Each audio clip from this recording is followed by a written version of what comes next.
श्री रामचरितमानस अनेक रहस्यों से भरा हुआ है। जो कि हम राम कथा सुनते हैं, उस कथा में तो श्री राम के सब चरित्र के बारे में बताया गया है। लेकिन अगर किसी भक्त को श्री राम जी के महिमा के बारे में पता चले तो उसका जो कथा सुनने का जो आनंद है वो कई गुना बढ़ जाएगा।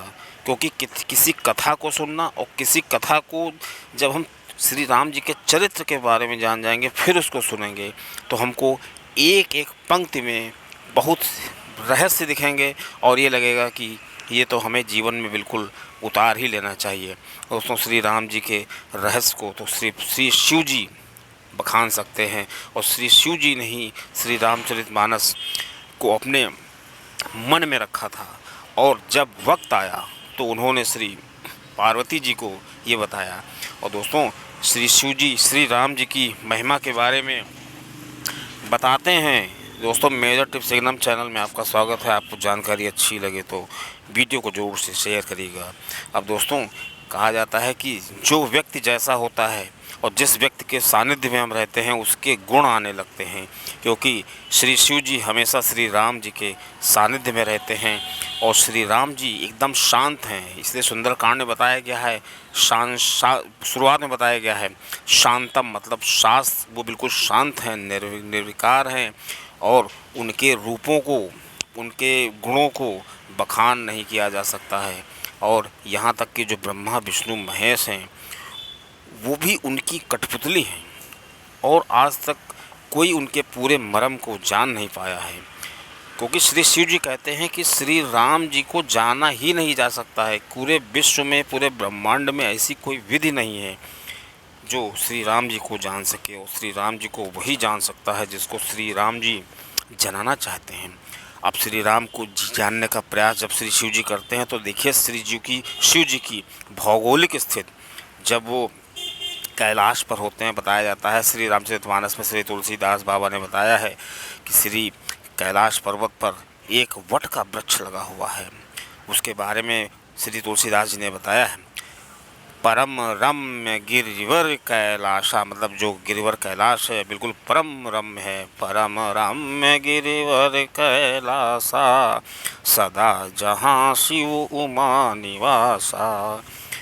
यही गिर पर विपट विशाला, यही गिर पर, इसी गिर पर एक वट विपट विशाला, निज नूतन सदा सब काला। मतलब वो ऐसा वट वृक्ष है कि उस पर काल का कोई प्रभाव नहीं होता है, सभी कालों में वो एक जैसा रहता है।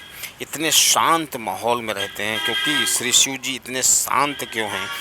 क्योंकि श्री शिव जी श्री राम जी के सानिध्य में रहते हैं, शाश्वत।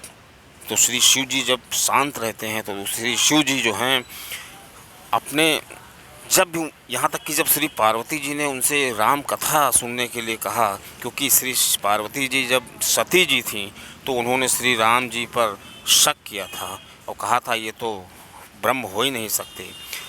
और जब श्री शिव जी ने सब जाना कि श्री पार्वती जी ने श्री सीता माता का भेष बनाया है तो श्री शिव जी ने, अब श्री शिव जी बहुत सादे स्वभाव के हैं, उन्होंने अपने मन में छल नहीं किया बिल्कुल। उन्होंने पार्वती जी से, सती जी से कुछ नहीं कहा क्योंकि श्री शिव जी एकदम शांत हैं। उन्होंने फिर भी पॉजिटिव सोचा। हमें शिव जी से सोचना समझना चाहिए कि श्री शिव जी ने कहा श्री सती जी से कि हो सकता है कि राम की ऐसी माया हो कि श्री सती जी का जो मन पलट गया हो, उन्होंने सीता जी का भेष रख लिया हो। लेकिन श्री शिव जी के सामने सबसे बड़ी समस्या ये थी कि जो उनकी अर्धांगिनी थी, जिसके साथ वो गृहस्थ जीवन व्यतीत करेंगे, लेकिन अब जब भी उनकी नज़र श्री सती जी पर पड़ती थी तो उनको लगता था कि ये तो हमारी माता का रूप धारण कर चुकी हैं, श्री सीता माता का।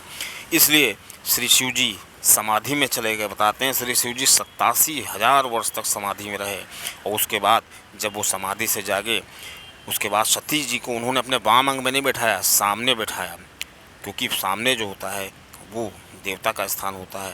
और उसके बाद तो ऐसी माया हुई ब्रह्मा जी की कि दक्ष ने यज्ञ करा दिया। उसके बाद श्री सती जी जो हैं उन्होंने अपना जो है देह त्याग दिया। अब बात आती है श्री रामचरितमानस बताया कि जब पार्वती जी के रूप में अवतार, शैल कुमारी जी के रूप में अवतार लेती हैं तो दोस्तों श्री पार्वती जी तब श्री शिव जी से उसी वट वृक्ष के नीचे बैठे हैं श्री शिव जी बिल्कुल ध्यान लगाए हुए।